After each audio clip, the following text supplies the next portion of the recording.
Welcome to Scary Production, your gateway to the most spine-chilling horror stories and unnerving tales. Dive into a world of darkness, where every shadow hides a secret and every whisper tells a haunting story.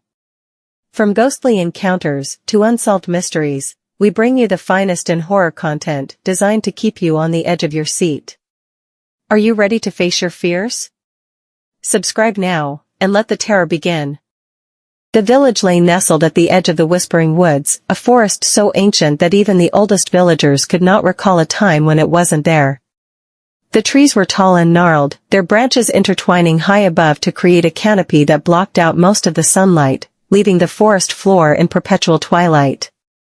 The villagers spoke of the woods in hushed tones, passing down stories of spirits and creatures that lurked within, of whispers that could drive a person mad, and of those who had entered the forest, never to return.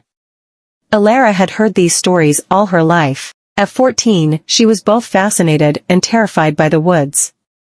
Her parents had vanished within the forest's depths when she was just a child, leaving her to be raised by her grandmother, a stern but loving woman who had always warned her to stay away from the Whispering Woods.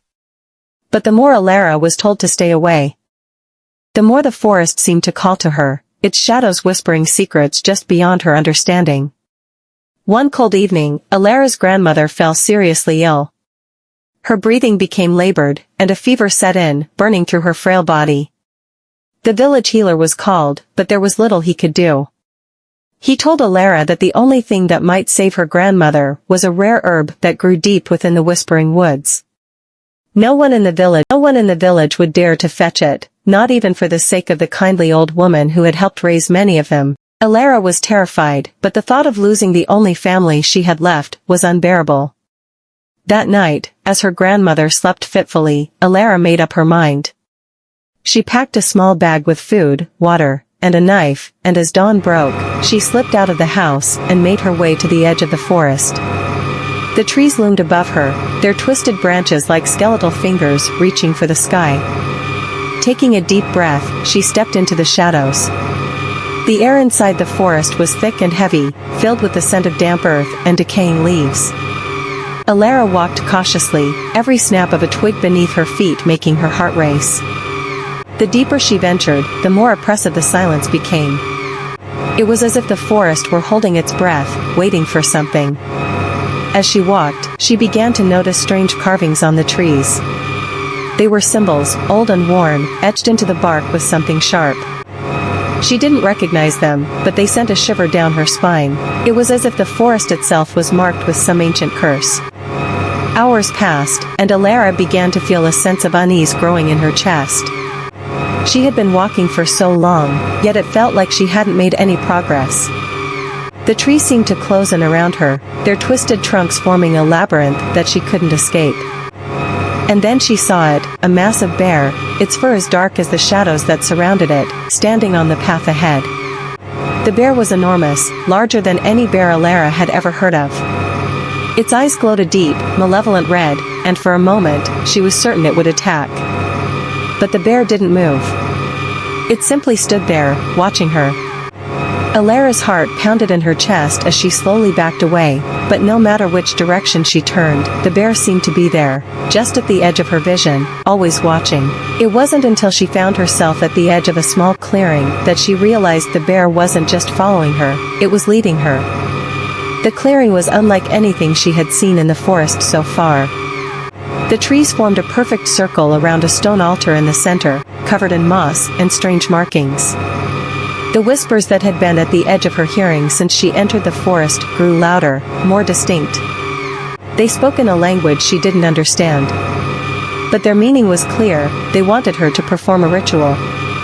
Alara approached the altar, her steps slow and hesitant. The bear stood at the edge of the clearing, its red eyes watching her every move. She didn't know what to do, but the whispers seemed to guide her hands, telling her to take the herb from her bag and place it on the stone. As she did, a wave of memories crashed over her, memories that weren't her own. She saw her parents, standing in this very clearing, performing the same ritual. They were older than she remembered, their faces lined with worry and fear. The bear was there too, its red eyes watching them just as it watched her now.